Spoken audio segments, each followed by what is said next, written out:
Embun masih menggantung di ujung dedaunan, menyisakan kesejukan dini hari yang menusuk kulit.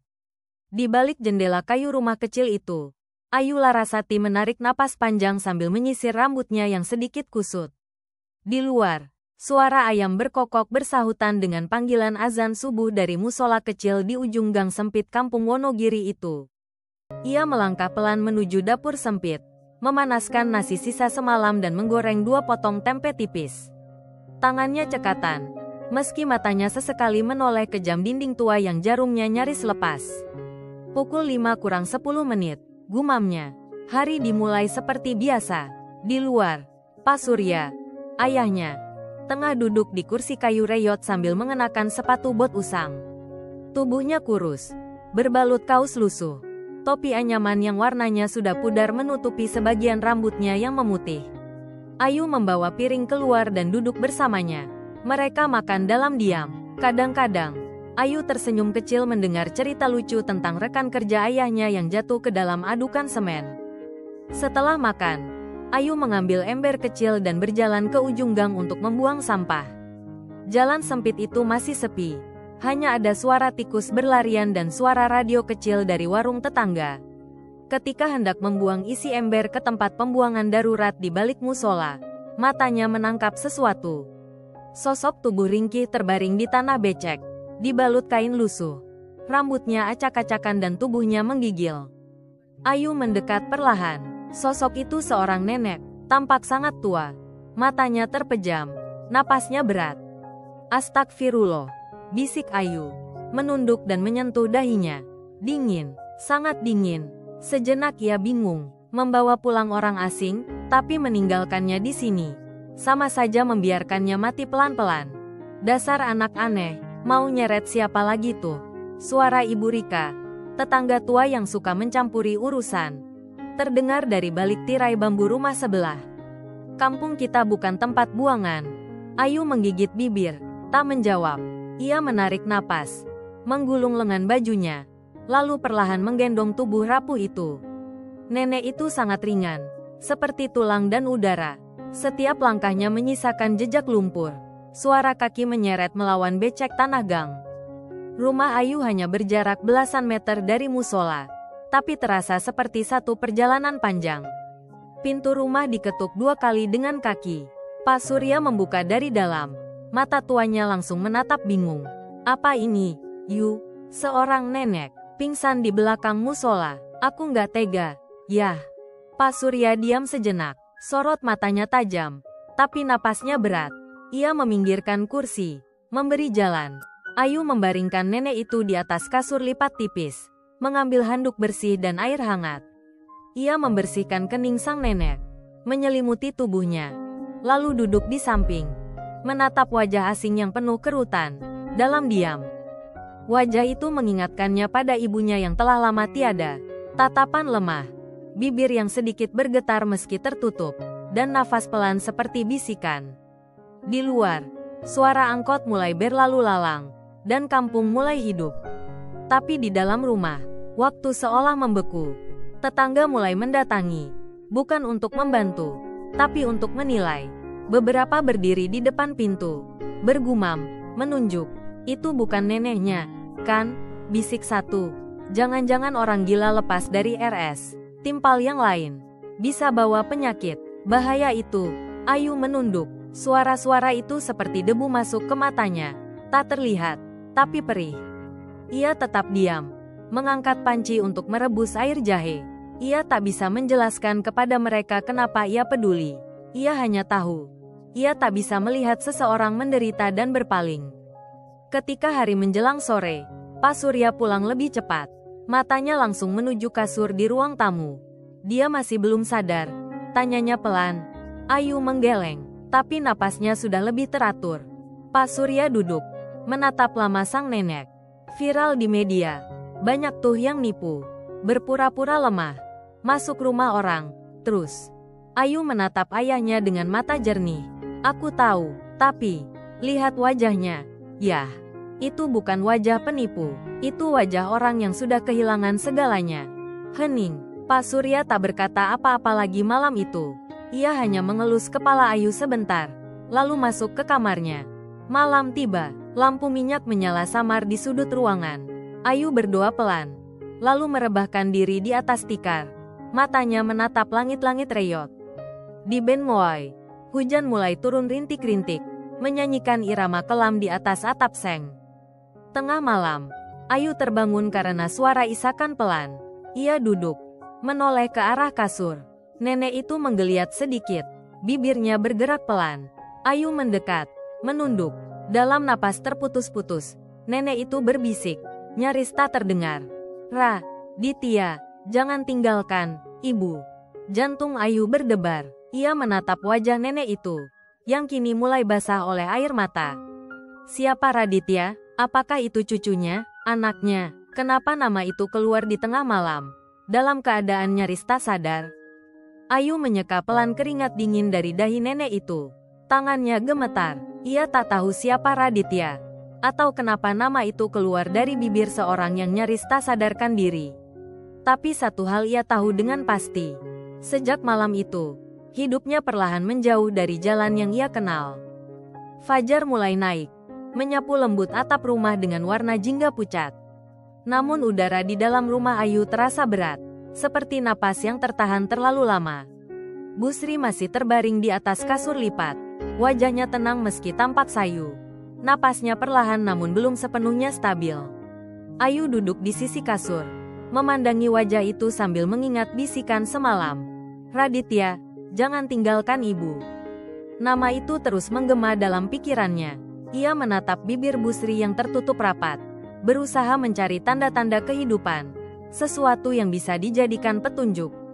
Namun Busri hanya tidur, seperti terjebak di antara dua dunia, masa lalu yang terlupakan dan kenyataan yang belum ia kenali. Saat Ayu keluar rumah untuk mengambil air dari bak mandi umum di ujung gang, suara-suara mulai terdengar. Ibu-ibu tetangga berdiri mengelilingi warung kecil milik Bu Narti. Tangan mereka memegang kantong belanja, tapi mata mereka tertuju ke arah rumah Ayu.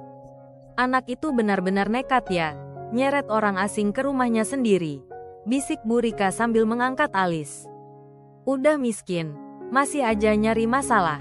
Nenek itu siapa sih? Bisa aja bawa penyakit.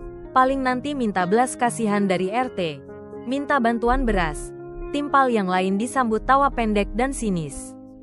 Ayu mendengar semuanya. Langkahnya sedikit melambat, tapi ia tidak berhenti. Ia menggigit bibir bawahnya, menahan amarah yang menggelegak di dada.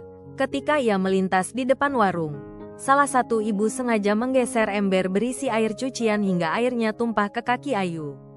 Dinginnya merayap ke kulit, tapi lebih dingin adalah senyum puas yang terlihat di wajah perempuan itu. Ayu hanya menunduk dan melangkah cepat, tak berkata sepatah kata pun. Tapi di dalam dadanya, perih itu menumpuk, seperti debu yang terus-menerus disapu ke bawah tikar. Sesampainya di rumah, ia mendapati Pak Surya sedang duduk memandangi Busri dari jauh. Raut wajahnya penuh pertanyaan. Dia masih nggak sadar, tanyanya. Kadang mengigau, nyebut satu nama terus. Siapa? Raditya. Pak Surya diam, alisnya sedikit mengerut. Nama orang kaya, gumamnya pendek. Lalu berdiri, mengambil cangkul dan bersiap ke tempat kerja. Di siang hari, Ayu tetap tinggal di rumah merawat Busri. Ia menyuapi air teh hangat sedikit demi sedikit, mengusap tangan keriput itu dengan minyak kayu putih, dan tak henti berbicara pelan, seolah suara bisa menjadi jembatan yang menyatukan ingatan yang tercecer. Namun, jawaban tetap sama, keheningan. Maya datang sore harinya, membawa sekantong buah dan senyum tulus yang menenangkan. Ayu, kamu capek ya? Katanya sambil duduk di teras. Enggak, cuma bingung. Semua orang ngomongin aku, bahkan ada yang bilang aku bawa sial. Maya menghela napas. Kampung ini kadang lupa, orang yang paling miskin bisa jadi yang paling berani. Mereka duduk lama, berbagi cerita. Ayu akhirnya menceritakan nama Raditya yang disebut Busri dalam tidurnya. Mata Maya membulat. Kita coba cari di internet, yuk. Siapa tahu ada yang pas. Mereka menggunakan ponsel butut milik Maya. Koneksi lambat tapi cukup untuk menjelajahi media sosial. Mereka unggah foto Busri di Facebook komunitas Wonogiri, dengan caption sederhana. Apakah ada yang mengenal ibu ini? Ia ditemukan tak sadarkan diri di belakang musola. Kini sedang dirawat di rumah kami. Beberapa komentar masuk. Simpati, saran, bahkan ada yang mengejek. Tapi satu komentar membuat jantung Ayu berdebar. Ini mirip ibu dari Raditya Wiratama, pengusaha properti di Jakarta Selatan. Raditya, nama yang sama. Apakah ini hanya kebetulan? Di malam hari, saat Ayu sedang menyuapi bubur ke mulut Bu Sri, wanita tua itu membuka mata perlahan. Tatapannya kosong, tapi tidak sepenuhnya hampa.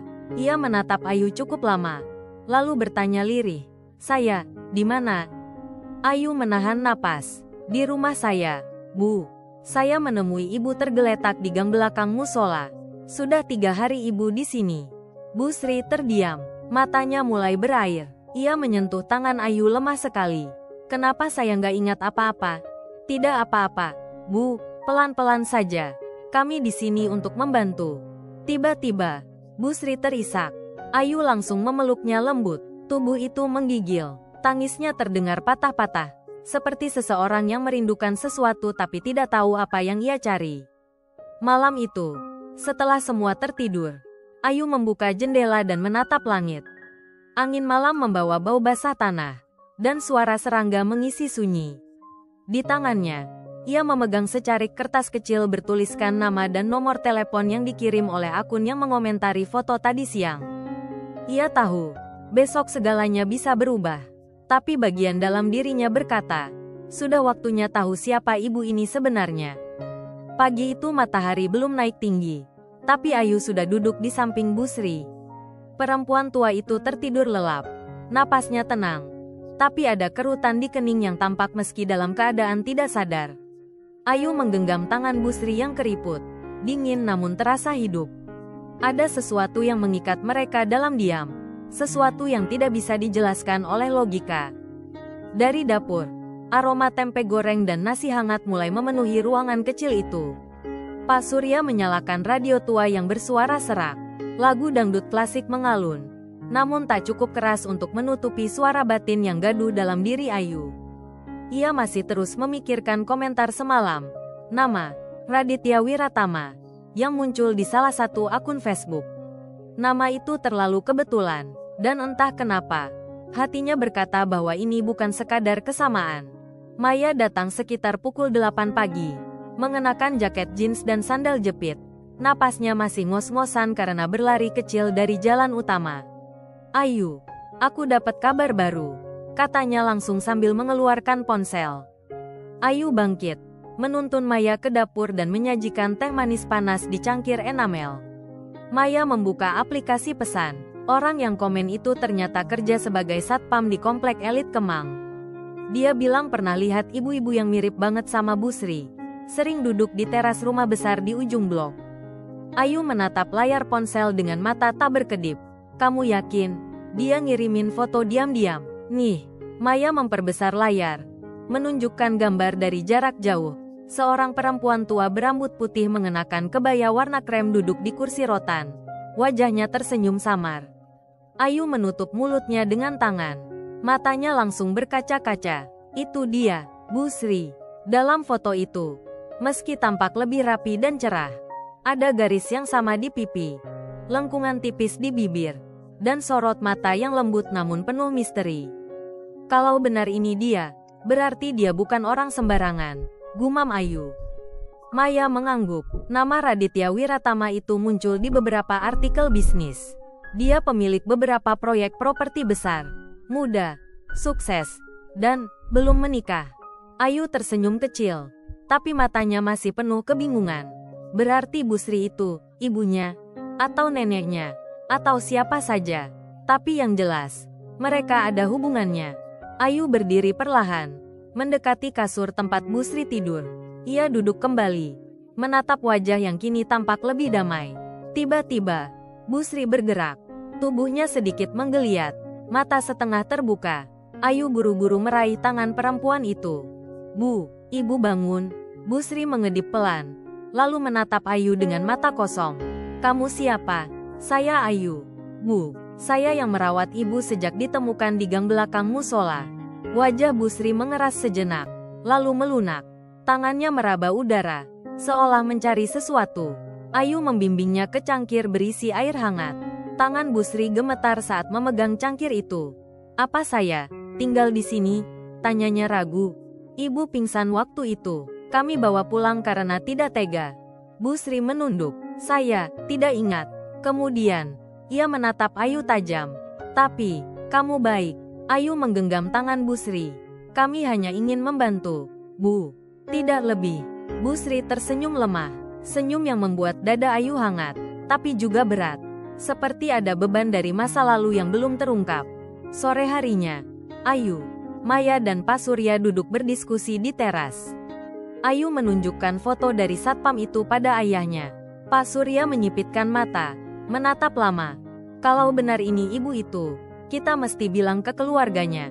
Ayu mengangguk pelan. "Tapi kita belum yakin. Kalau salah, bisa bahaya. Orang-orang bisa tuduh kita mau manfaatin dia." Pak Surya memandangi putrinya lama. "Kamu sudah tahu kan? Yu, kamu bakal masuk ke dunia yang beda. Dunia mereka bukan dunia kita."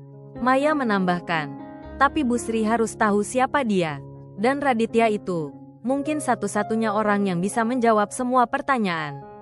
Langit mulai gelap. Awan bergulung di ufuk barat. Petir menyambar di kejauhan. Tapi bukan hujan yang membuat Ayu gelisah, melainkan sebuah firasat bahwa apapun yang akan terjadi setelah ini tak bisa dibatalkan. Malam itu, Bu Sri kembali mengigau. Suaranya lirih, tapi jelas. "Raditya, jangan tinggalkan ibu.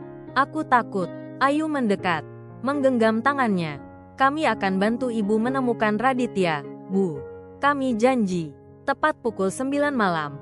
Ayu mengetik pesan melalui akun Maya, membalas komentar di Facebook. "Jika Anda yakin mengenal beliau, kami mohon datang besok ke alamat ini. Kami hanya ingin memastikan beliau kembali ke keluarga yang benar." Keesokan harinya, suasana di rumah Ayu terasa menegangkan. Setiap suara motor di ujung gang membuat jantung mereka berdegup kencang. Maya bola-balik dari dapur ke teras. Pak Surya duduk di kursi rotan dengan ekspresi waspada. Pukul 10:20, suara ban mobil besar terdengar menggema dari ujung gang. Sebuah mobil SUV hitam, mengkilap dan elegan, perlahan masuk ke gang sempit yang biasanya hanya dilalui oleh becak dan sepeda motor. Langkah-langkah kaki terdengar tegas, dan suara pintu mobil ditutup perlahan. Ayu berdiri mematung di depan pintu. Pak Surya berdiri di belakangnya. Dari jendela kecil, mereka melihat seorang pria muda berpakaian formal, wajah tegas dan rambut disisir rapi. Di belakangnya, dua pria berbadan besar berdiri tegak. Pria itu melangkah maju, matanya menyapu halaman sempit dengan cepat.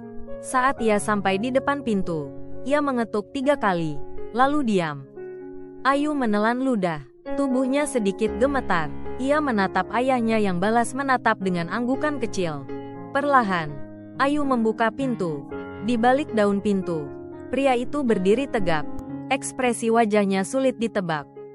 "Selamat pagi," ucapnya pelan. "Saya, Raditya. Saya datang untuk mencari ibu saya." Raditya berdiri tegak di ambang pintu. Sosoknya bagaikan potongan dari dunia lain. Setelan jas abu-abu terang, sepatu kulit yang mengilap, aroma parfum mahal yang menyusup pelan ke ruangan sempit. Namun yang paling menusuk hati Ayu adalah matanya, tajam, terlatih, tetapi menyimpan getar samar, seolah ia menahan sesuatu yang belum siap diluapkan. Ayu mundur selangkah, memberi ruang. Pak Surya tetap berdiri di samping. Sementara Maya dari belakang memegang ponsel diam-diam, merekam dengan jari gemetar. Raditya menatap ke dalam, lalu menghela napas pelan. "Saya mendapat pesan, dan melihat fotonya. Kalau memang benar, ibu saya ada di sini, saya mohon izinkan saya bicara dengannya." Suara itu dalam, tenang, tetapi keras kepala. Ayu menatap Pak Surya. "Masuklah," ujar ayahnya. Suaranya pelan namun kokoh.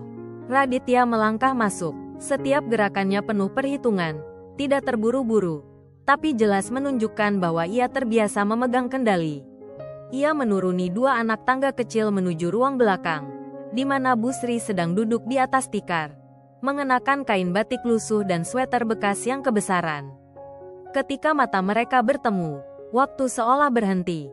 Busri memandangi pria itu sejenak, lalu menoleh perlahan ke Ayu. "Itu, siapa?" Ayu terdiam. Raditya berlutut perlahan di depan Busri. "Ibu," katanya, hampir berbisik. "Ini aku, Radit, anakku." Busri menatap lekat-lekat wajah di depannya. Matanya berkedip 2 kali. Tangannya terangkat, gemetar, menyentuh pipi pria itu. Namun yang keluar dari bibirnya adalah, "Maaf, nak, saya tidak mengenalmu." Raditya mengerjapkan mata, tapi wajahnya tetap tenang. "Ibu mungkin lupa, tapi saya tidak pernah lupa." Tangannya meraih tas kecil dari jaketnya, mengeluarkan foto lama.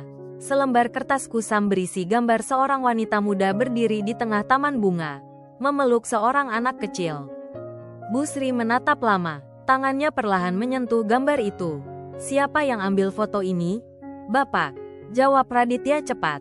"Waktu kita masih tinggal di Bandung, ibu selalu menyirami mawar putih tiap pagi." Mata Busri mulai berkaca-kaca, namun bibirnya masih bergetar ragu. "Aku tidak ingat." Raditya menunduk, jari-jarinya mencengkeram lutut celana hingga kusut. Untuk sesaat, ia kehilangan kendali yang selalu ia jaga. "Saya mencarimu selama 2 tahun, Bu. Seluruh yayasan, rumah sakit, bahkan kuburan. Dan kau di sini, di rumah gadis sederhana yang bahkan tidak tahu siapa dirimu." Nada suaranya naik, tidak marah, tapi penuh luka. Pak Surya maju perlahan. "Mas Radit, kami tidak tahu siapa beliau. Kami hanya menemukannya pingsan di gang belakang musola. Dan anak saya merawat beliau dengan tulus." Raditya menatap Ayu. Tatapan itu kali ini tidak keras, tapi bercampur bingung dan lelah. "Kenapa? Kenapa kau peduli pada orang asing?" Ayu menjawab dengan suara hampir tak terdengar. "Karena kalau aku di posisi beliau, aku harap ada orang yang juga akan peduli padaku." Ruangan itu sunyi. Maya mematikan ponselnya perlahan. Bahkan suara kipas angin tua di pojok kamar pun terdengar terlalu keras.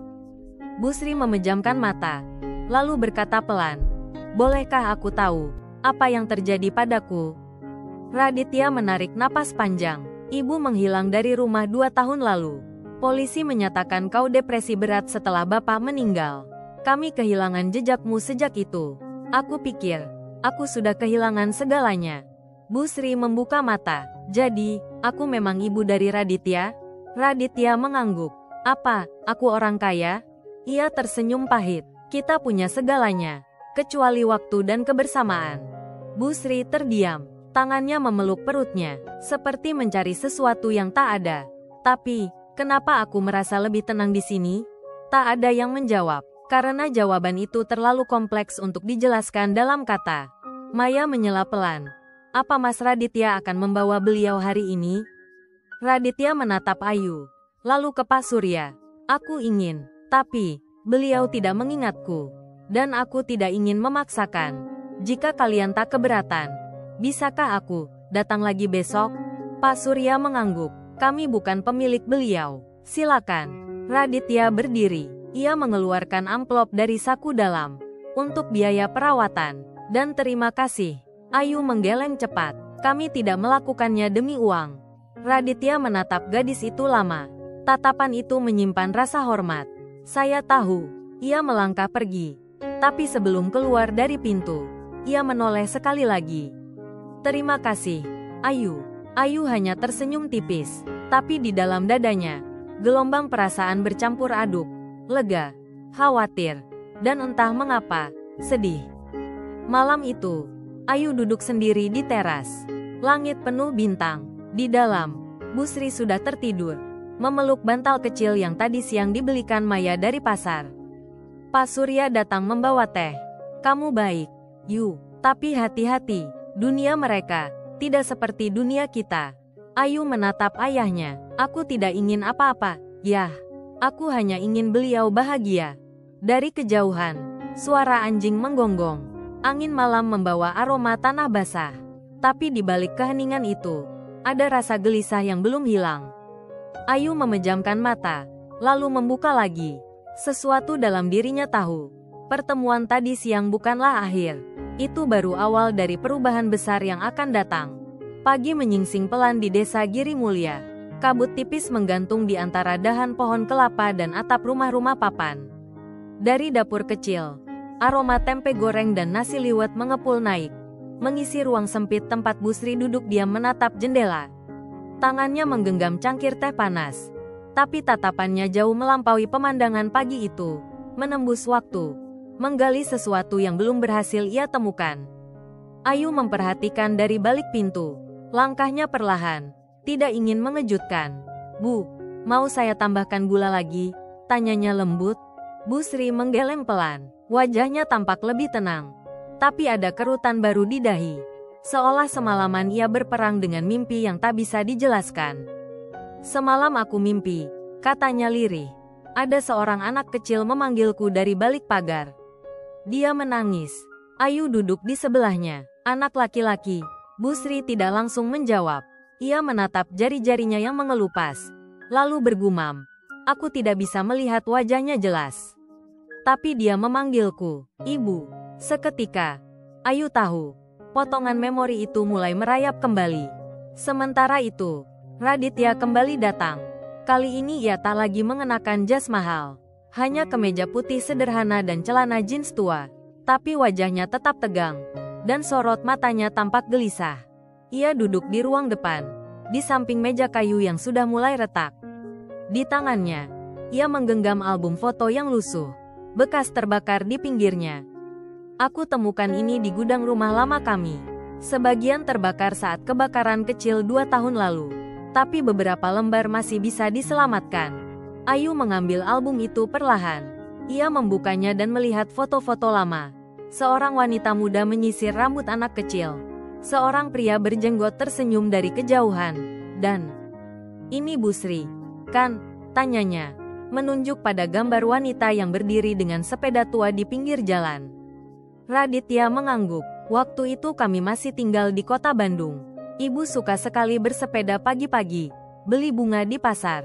Kadang, kami balapan. Aku selalu kalah.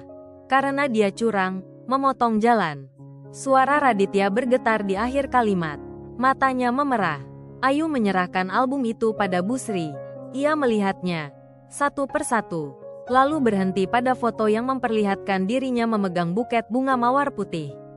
Tangannya menyentuh gambar itu pelan. "Bunga ini, aku pernah menanamnya," bisiknya.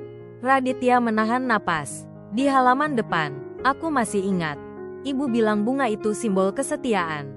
Bu Sri menutup mata, bibirnya bergetar. Lalu, satu tetes air mata jatuh ke halaman foto. "Apa, aku dulu bahagia?" tanyanya lirih. Raditya menggenggam tangannya. "Sangat, Bu. Tapi setelah Bapak meninggal, semuanya berubah." Bu Sri menunduk. "Aku takut. Aku merasa dunia terlalu besar untuk kuhadapi sendiri. Lalu aku berjalan, terus berjalan, sampai aku lupa aku sedang kemana." Keheningan menggantung di antara mereka. Ayu berdiri, meninggalkan ruang itu pelan, memberi waktu bagi ibu dan anak itu menjalin kembali potongan yang hilang. Namun di luar rumah, Maya sedang menatap layar ponselnya dengan wajah tegang. Ia menunjukkan pada Ayu sebuah artikel daring dari media nasional. Raditya Winata, Direktur Utama PT Citra Harapan, terlibat skandal penggelapan dana CSR. Ayu membaca cepat. Foto Raditya terpampang di bawah judul. Wajahnya dingin, penuh teka-teki. "Ini maksudnya apa?" tanya Maya. "Dia datang ke sini bukan cuma cari ibunya, tapi juga sembunyi." Ayu menggeleng. Mungkin dia dikejar media, atau mungkin ini cuma fitnah. Tapi keraguan mulai muncul. Kenapa pria sekaya itu datang sendiri? Kenapa tak kirim orang untuk mencari ibunya? Dan kenapa ia tidak pernah bicara tentang perusahaannya? Malamnya, ketika Ayu menyapu halaman, ia melihat Raditya berdiri sendiri di samping pohon jambu. Ia merokok, wajahnya muram, tangannya sesekali menyeka pelipisnya. "Kau baik sekali pada ibu," katanya tanpa menoleh. Ayu mendekat, karena beliau butuh kasih sayang. "Dan aku hanya membawa kenangan yang membuatnya sakit." Ayu terdiam, tapi sorot matanya tajam. "Kenangan bukan musuh. Yang berbahaya itu adalah rahasia." Raditya menoleh cepat. Matanya bertemu milik Ayu. Untuk sesaat, semua pertahanan pria itu runtuh. Ia menunduk. Suara gemetar. Mereka benar. Aku memang diselidiki. Tapi aku tidak korupsi. Aku dituduh oleh direksi sendiri karena aku menolak mencairkan dana ilegal. Ayu menatapnya. Lalu kenapa tidak lawan balik? Raditya tertawa hambar. Karena dunia mereka bukan dunia yang bisa kulawan sendirian. Dan sekarang, satu-satunya alasan aku bertahan hanya karena aku ingin ibu tahu siapa aku sebelum semuanya terlambat. Dalam diam, Ayu merasakan sesuatu bergeser dalam dirinya. Antara curiga dan iba, antara jarak dan kedekatan. Ia tahu, sejak Busri datang, rumah mereka tak pernah sama lagi. Tapi ia tak menyangka, hatinya pun ikut berubah. Keesokan harinya, saat ia membangunkan Busri, wanita tua itu menatapnya lekat. Kau, siapa namamu? Ayu. Bu, ibu merasa pernah mengenalmu dalam mimpi.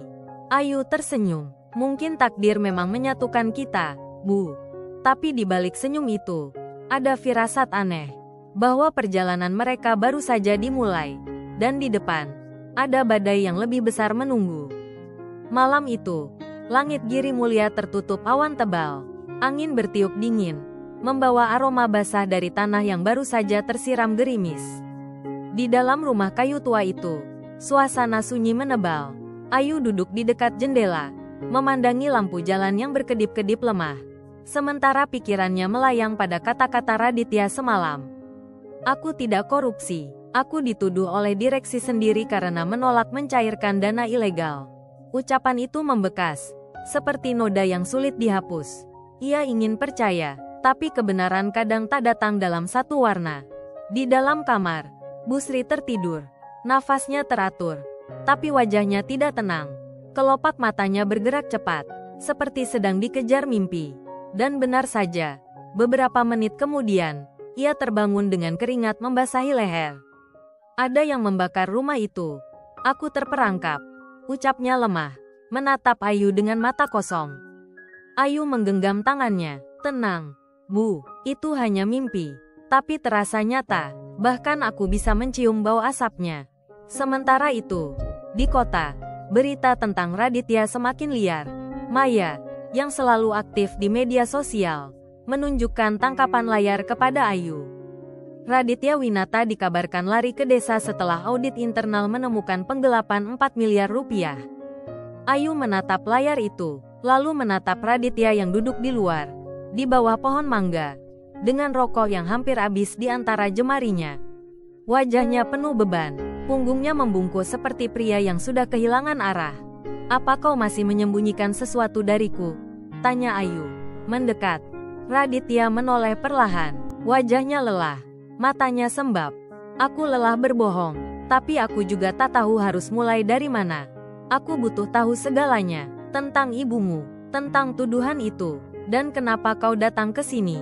Raditya menghela napas panjang, lalu, ia mulai bercerita, bahwa sebelum kasus ini meledak, ia menemukan adanya aliran dana fiktif dari rekening perusahaan menuju yayasan atas nama Sri Hartini Foundation.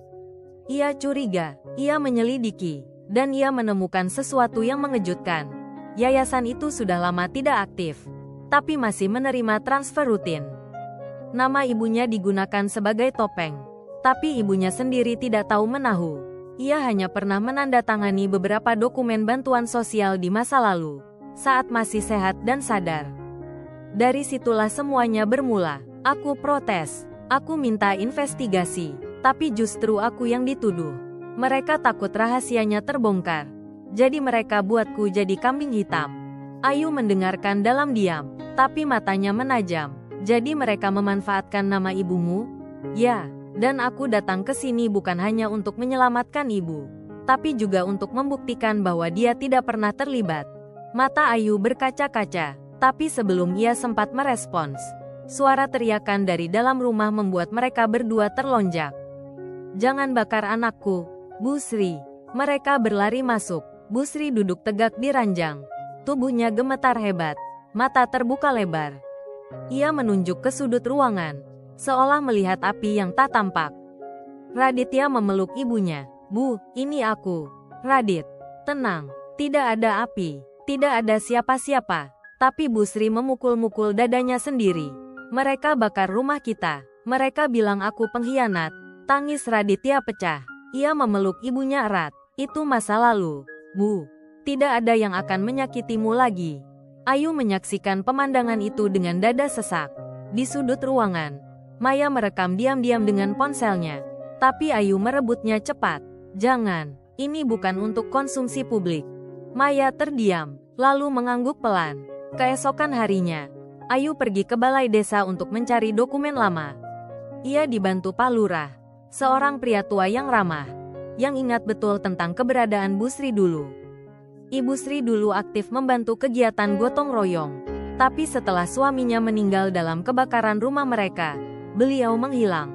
Tak ada kabar, baru kali ini saya dengar namanya lagi, ujar Pak Lurah. Kebakaran itu disengaja? Pak Lurah mengangkat bahu. Tak ada bukti, tapi waktu itu banyak yang bilang ada bayangan pria berdiri di dekat dapur sebelum api menyebar. Ayu mencatat semuanya. Di dalam hatinya, keping demi keping mulai menyatu. Ia kembali ke rumah, membawa salinan arsip lama. Salah satunya adalah foto berita tentang kebakaran yang hampir menewaskan Busri dan Raditya kecil.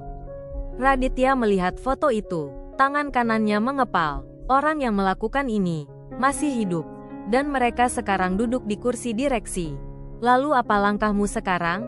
Buka semua, ungkap semua, tapi aku tak bisa sendiri. Ayu menatapnya, sorot matanya sudah tidak ragu. Ia mengangguk, aku bersamamu. Di malam hari, Ayu membantu Raditya menulis kronologi lengkap, menyusun bukti, dan merancang rencana untuk membongkar jaringan korupsi yang telah mencemarkan nama ibunya. Tapi di balik itu semua, ada sesuatu yang belum mereka ketahui. Seseorang sedang mengamati rumah dari kejauhan. Seorang pria berjas gelap, duduk di dalam mobil hitam dengan pelat nomor palsu. Ia berbicara di telepon. Suaranya datar. Mereka sudah terlalu dekat. Aktifkan rencana darurat. Jangan biarkan mereka bicara ke media. Sebuah bahaya mendekat, mengintai dari balik bayangan. Tanpa disadari Ayu dan Raditya, kebenaran yang hendak mereka ungkap bisa saja menjadi tiket menuju bencana baru. Fajar menyingsing di Giri Mulia, perlahan menyingkap kabut tebal yang menyelimuti pagi. Aroma tanah basah bercampur dengan bau kopi tubruk yang mengepul dari dapur. Ayu menyibak tirai jendela, menatap jalan desa yang masih lengang.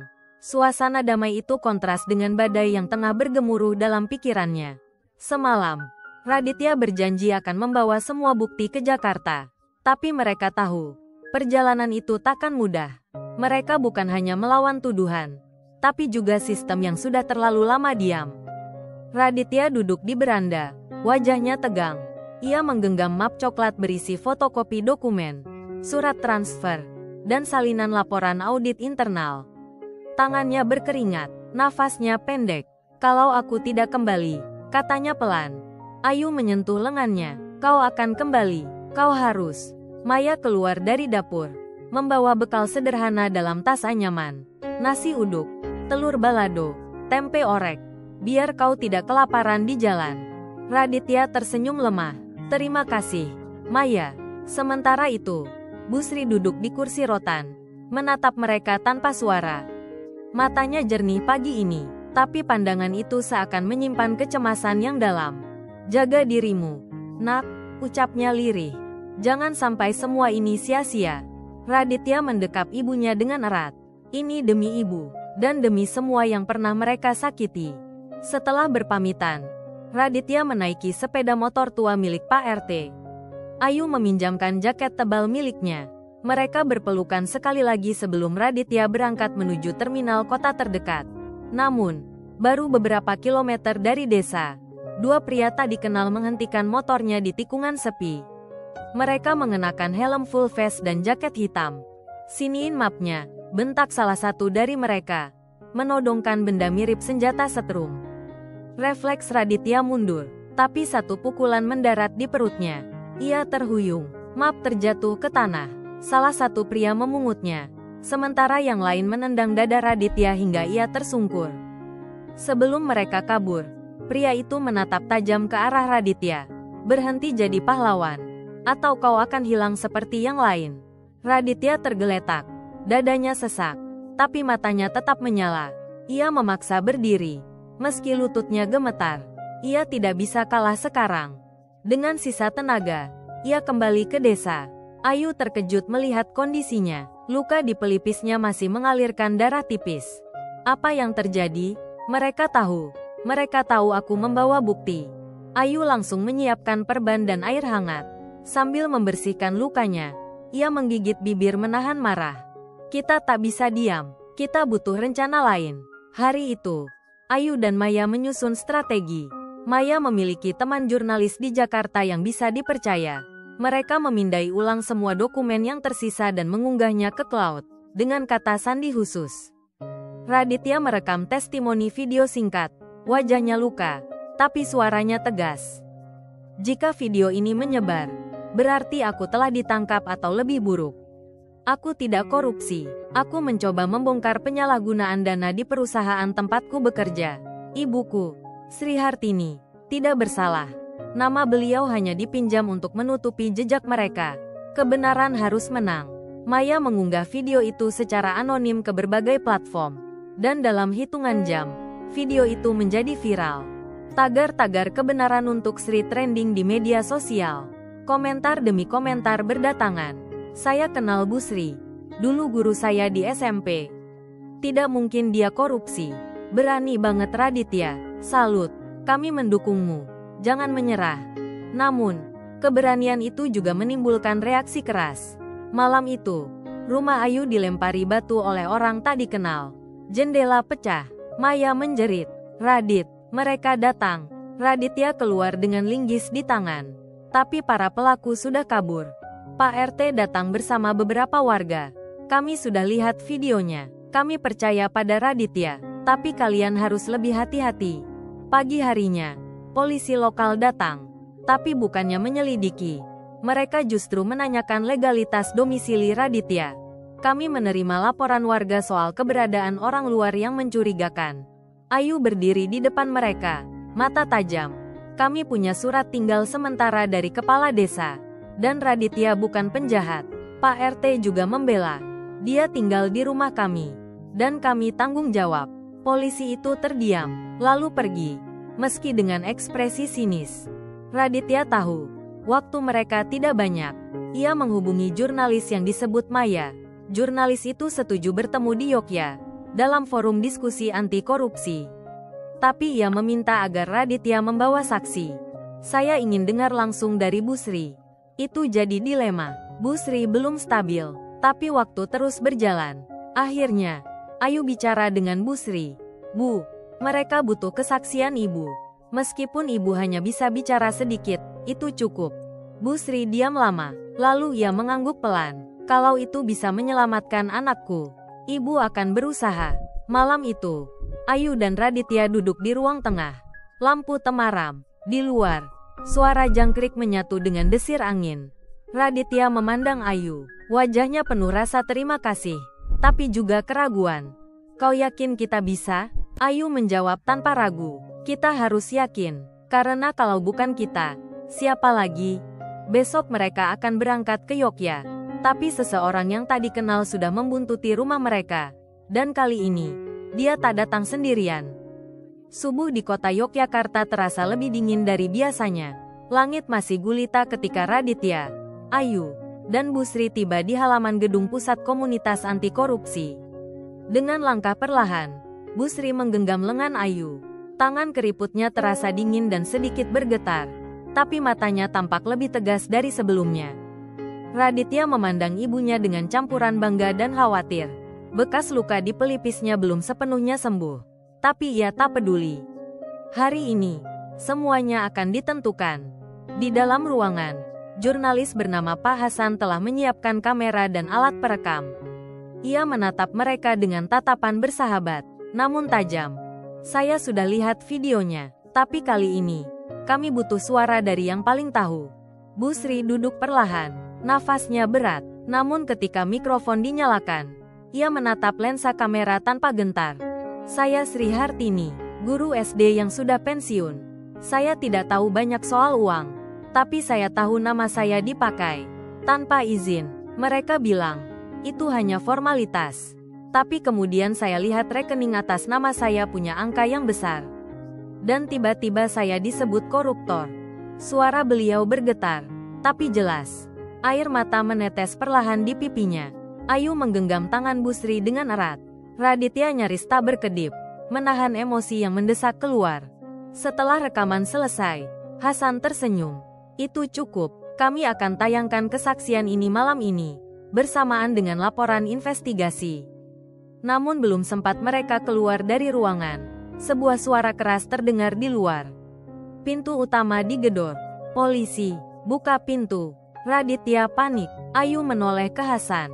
Apa yang terjadi? Hasan buru-buru mengamankan rekaman ke server daring dan menyembunyikan salinan cadangan di saku jasnya. Polisi masuk, lengkap dengan surat perintah penahanan terhadap Raditya. Kami menerima laporan tentang penyebaran data ilegal dan pencemaran nama baik. Ini kesaksian, Ayu membentak. Kebenaran bukan pencemaran. Namun mereka tak mendengar. Raditya diborgol. Busri berteriak lirih. Ayu mencoba menghadang tapi didorong kasar ke samping. Saat Raditya diseret keluar, ia sempat menoleh. Jangan berhenti, Ayu. Apapun yang terjadi, teruskan. Hari itu menjadi titik balik. Video kesaksian Busri tayang di berbagai kanal berita. Dukungan mengalir deras. Kementerian Dalam Negeri membuka kembali audit proyek tempat Raditya bekerja. 2 nama besar disebut sebagai dalang utama, mantan direktur dan seorang anggota dewan lokal. Namun, Raditya tetap ditahan. 3 hari, tanpa kabar. Ayu berjuang mengirimkan pengacara, dibantu oleh jaringan komunitas dan jurnalis yang simpatik.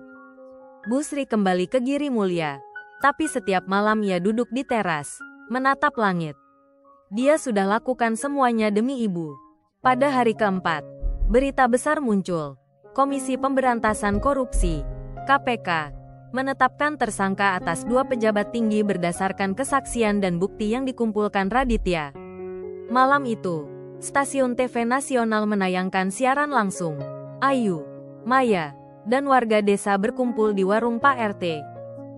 Dan berdasarkan penyelidikan, kami menyimpulkan bahwa Sri Hartini adalah korban identitas yang disalahgunakan. Beliau dinyatakan bebas dari semua tuduhan. Tepuk tangan dan tangis haru menyatu. Pak RT menyalakan kembang api kecil. Maya memeluk Ayu. Namun kabar paling menyentuh datang pukul 9 malam. Raditya dibebaskan. Ia kembali ke desa keesokan harinya. Turun dari bus. Tubuhnya lelah tapi senyum merekah. Ayu menyambutnya dengan pelukan tanpa kata. Busri berdiri di depan rumah. Tangan terangkat gemetar. Ketika Raditya mendekap ibunya, ia meneteskan air mata. Ibu, kita menang. Hari-hari berikutnya penuh dengan undangan wawancara, penghargaan dari komunitas, dan bahkan tawaran beasiswa dari universitas. Tapi Raditya menolak semua itu. Aku hanya ingin kembali mengajar, seperti ibu dulu.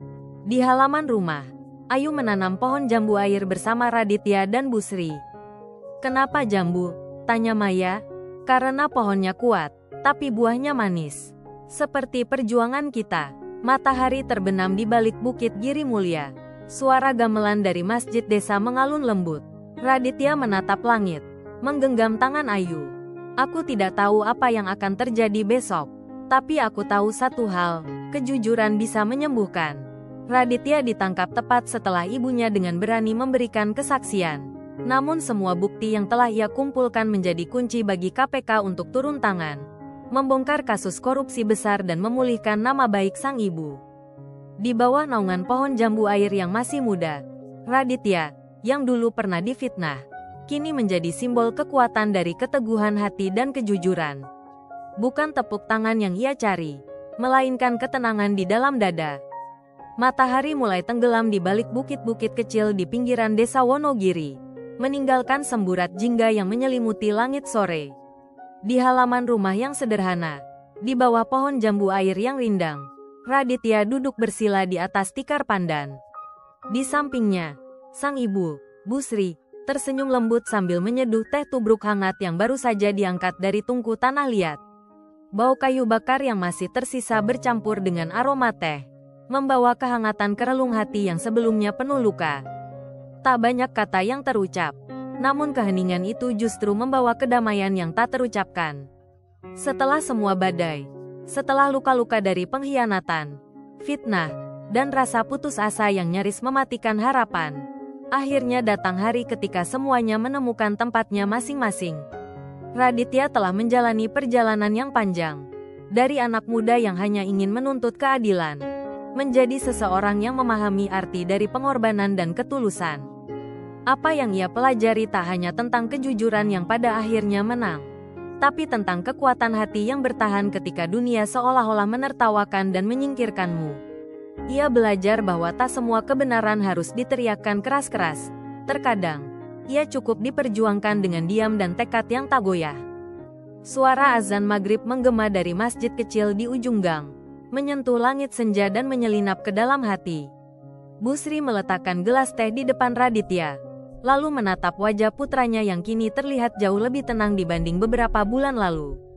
Ada kedewasaan yang tak bisa diajarkan lewat buku atau sekolah manapun. Itu lahir dari penderitaan, dari air mata yang jatuh diam-diam, dan dari ketabahan untuk terus melangkah meski kaki berdarah. "Ma, terima kasih," ujar Raditya lirih. Busri tak menjawab, ia hanya mengusap pelan punggung tangan anaknya. Sentuhan itu mengandung ribuan kata, semua yang tak terucap namun begitu terasa. Maaf, cinta, bangga, dan sebuah harapan agar anaknya tetap berdiri tegak, meski angin hidup kembali bertiup kencang. Dari kejauhan, suara anak-anak kecil bermain dengan gembira terdengar riuh. Mereka berlarian di gang sempit, membawa bendera kecil merah putih. Persiapan untuk peringatan hari kemerdekaan esok hari. Ada kehidupan yang terus berjalan. Ada harapan yang terus tumbuh meski bumi sempat retak. Dan di tengah itu semua, Raditya tersenyum. Bukan senyum kemenangan, tapi senyum kelegaan. Ia tahu perjuangannya belum berakhir. Dunia tak selalu memberikan hadiah atas kejujuran, dan sistem masih bisa mencederai mereka yang lemah. Tapi kini, ia tak lagi sendirian. Kebenaran yang ia bawa tak hanya miliknya. Itu adalah cahaya kecil yang bisa menyentuh hidup orang lain, satu demi satu. Ia telah membuktikan bahwa satu langkah kecil bisa membuka pintu perubahan yang besar. Raditya tak lagi ingin dikenal sebagai korban. Ia ingin menjadi saksi bahwa seseorang yang pernah diinjak, jika tidak menyerah, bisa bangkit dan menyalakan cahaya di tempat yang paling gelap. Dan ibu bukan lagi perempuan yang diam di balik jendela. Kini, beliau menjadi suara bagi para ibu lain yang diam karena takut. Kisahnya menginspirasi warga desa untuk berbicara, untuk menuntut transparansi dalam koperasi, dalam bantuan sosial, dalam semua aspek kehidupan yang selama ini hanya dikuasai segelintir orang. Warga mulai berkumpul lebih sering, menghidupkan kembali budaya gotong royong, memperbaiki jalan rusak bersama, membersihkan musola, dan menanam bunga di pinggir gang. Desa Wonogiri perlahan berubah, bukan karena program besar pemerintah, tetapi karena hati yang berubah, karena kepercayaan bahwa setiap individu punya hak untuk hidup jujur dan bermartabat. Dan malam itu, di depan pohon jambu air yang kini menjadi saksi bisu perjalanan hidup mereka, Busri berkata dengan suara pelan namun penuh makna, "Nak, hidup itu bukan soal siapa yang menang, tapi siapa yang tetap manusia di tengah semua cobaan." Raditya menatap langit malam yang mulai berbintang. Di dadanya, tak ada lagi kemarahan, tak ada lagi dendam. Hanya ada satu keyakinan, bahwa kehidupan selalu memberi kesempatan kedua bagi mereka yang bersedia berdiri kembali. Ia menghela napas panjang, bayangan masa lalu perlahan pudar, digantikan oleh cahaya bulan yang menyinari wajahnya. Dunia tak sempurna, dan mungkin tidak akan pernah. Tapi manusia, dengan segala luka dan cinta yang dimilikinya, tetap bisa menciptakan keindahan, dalam bentuk kejujuran, kasih sayang, dan keberanian untuk menjadi lebih baik. Karena sesungguhnya, kebahagiaan tidak selalu terletak pada apa yang kita capai, tapi pada siapa yang masih bisa kita genggam tangannya di akhir perjalanan. Dan malam pun melanjutkan perjalanannya, membawa harapan baru bersama bintang-bintang yang kini terasa lebih dekat daripada sebelumnya.